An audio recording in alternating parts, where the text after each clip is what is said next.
ಮಾಡ್ರಿಂದ ಸರಿಯಾಗಿ ಮಾಡ್ರಿ. ಇದನ್ನು ಗಣಿತ ಸರಳ ಬರ್ತದ, ಭಾಳ ಸರಳ ಲೆಕ್ಕಿದು. ಈಗ ಇದನ್ನು ದುಡ್ಡು ಕಾಸು ಬಿಡಿಸೋಣ್ರೆ ಅಷ್ಟೇ, ಇದನ್ನು ಬಿಡಿಸೋಣ್ರೆ ಅಷ್ಟೇ. ಬಿಡಿಸೋದಾಯ್ತು ವಿಡಿಯೋ ಆನ್ ಮಾಡಿರಿ, ನಾ ತಿಳಿಸ್ತಾನೆ. ಓಕೆ, ಇನ್ನೊಂದ್ಸಲ ನೋಡ್ರಿ, ನಾ ತಿಳಿಸಿ ಹೇಳ್ತಾನು. 3/5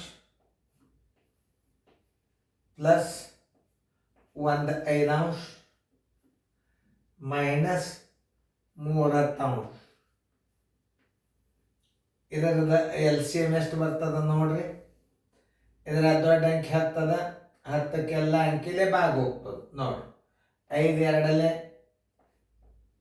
5 2 10 1 3 2 6 ಪ್ಲಸ್ 1 2 1 2 ಮೈನಸ್ 3 1 3. ಬರೋಬರಿ. ಪದ್ಧತಿ ಪ್ರಕಾರ ಗಣಿತಗಳನ್ನು ಕಲಿಬೇಕು ನೋಡ್ರಿ. ನಾ ಹೆಂಗೆ ತಿಳಿಸಿ ಹೇಳಿ 10 ಲಕ್ಷ ಕೊಟ್ಟು ನೋಡ್ರಿ. ಇದರ ಲಾಸ ಎಷ್ಟು ಬರ್ತದ? 10 ಬರ್ತದ. ಯಾಕಂದ್ರೆ 5 ಮಗ್ಯಾಗ 10 ಅದ ನೋಡ್ರಿ. 5 2 5 2 10 1 3 2 6 plus 2 1 2 minus 3 1 3. 6 1 2 8 8 minus 3 divided by 10 ಅಂದರೆ ಏನಾಯ್ತು? 5 10 ಆಯ್ತು.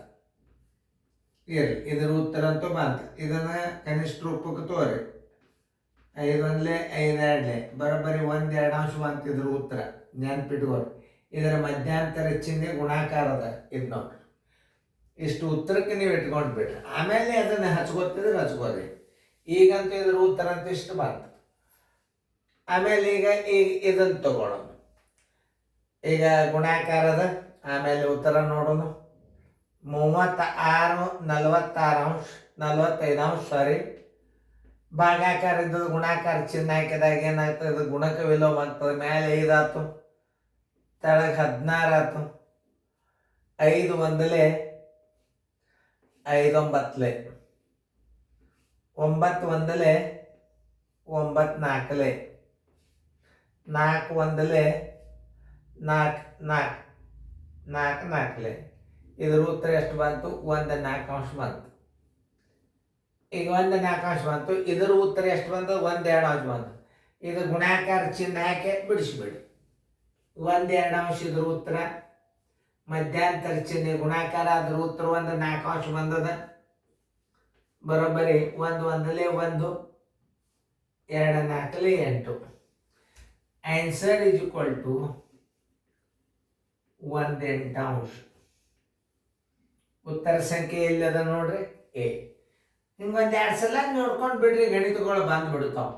ಏನು ಸರಳೀಕರಣ ಅಂತೂ ಎಲ್ಲ ವಿದ್ಯಾರ್ಥಿಗಳಿಗೆ ಶಾಣೆನೇ ಆಗಿಬಿಟ್ಟಾರ. ಇದರ ಮಧ್ಯಂತರ ಚಿಹ್ನೆ ಗುಣಾಕಾರ ಇರಲಿ, ನೆನಪಿರಲಿ ನಿಮಗೆ. ಇಲ್ಲಿ ಹಾಕಿ ನೋಡಿ, ಇದರ ಉತ್ತರ ಇಲ್ಲೇ, ಇದರ ಉತ್ತರ ಇಲ್ಲೇ. ಸರಿಯಾಗಿ ನೋಡಿಕೊಂಡು ಗಣಿತಗಳನ್ನು ನೀವು ಲಕ್ಷ್ಯ ಕೊಟ್ಟು ನೋಡಿದ್ರೆ ಲಕ್ಷ್ಯ ಇಟ್ಟಲೆ ಲೆಕ್ಕ ಬರ್ತಾವೆ. ಆದ್ರೆ ಕಲಿಬೇಕನ್ನೋ ಭಾವನಾದಿಂದ ನೋಡಿ. ಎಲ್ಲ ವಿಡಿಯೋ ಕ್ಲಾಸ್ ಮೇಲೆ ರೀಸನಿಂಗ್ ಬರ್ತಾವ, ಎಲ್ಲ ಬರ್ತಾವ. ಚೆಂದಾಗಿ ನೋಡ್ರಿ. ಒಂದು ನಾಳೆ ಸುಟ್ಟಿಯಾಗಿ ನೋಡಕ್ಕಂತ್ರಿ ಹಂಗೆ ಬರ್ತಾವೆ.